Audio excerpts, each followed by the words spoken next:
Amis de la plume et du micro, bonjour, bienvenue sur Authentique TV. Voici la une des journaux parus ce mardi 6 août 2024.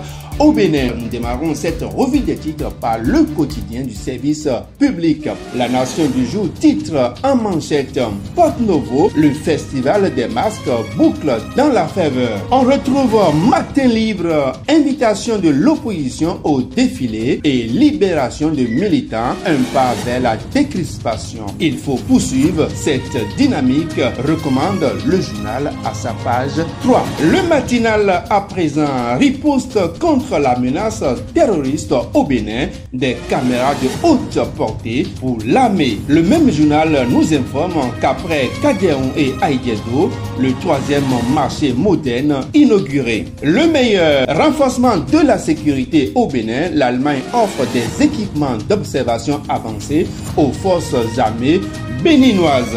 Fraternité, évaluation des politiques et des institutions nationales. Le Bénin, deuxième en Afrique, des réformes structurelles pour un secteur privé dynamique. Le pays émergent, participation des clubs béninois aux compétitions de la CAF. Le président Mathurin Deschacus met la pression sur Coton FC et Dadje FC. Des mises en garde sévères en cas d'élimination dès le premier tour. L'informateur à présent criette dossier sortie frauduleuse de corps au CNHU. Le chef Morguier fait une crise à la barre. Le soleil levant, affaire de sortie frauduleuse de corps au CNHU, un procès qui prend une tournure inattendue à la criette. Le dossier renvoyé au 14 octobre prochain. Le Béninois libéré, évaluation des politiques et des institutions nationales. Le Bénin, premier dans la sous-région des réformes de talent, ainsi récompensé. Toujours avec le même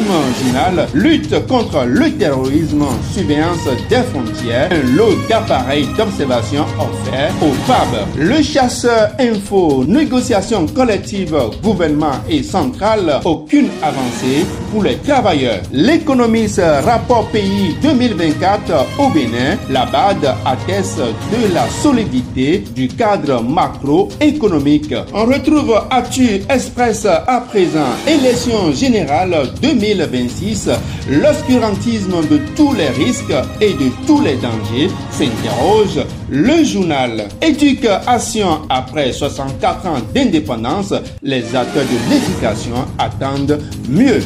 Ce sera tout pour cette édition. Merci pour votre aimable attention. On se retrouve demain pour un autre numéro. C'était Yves Arnold Boulon.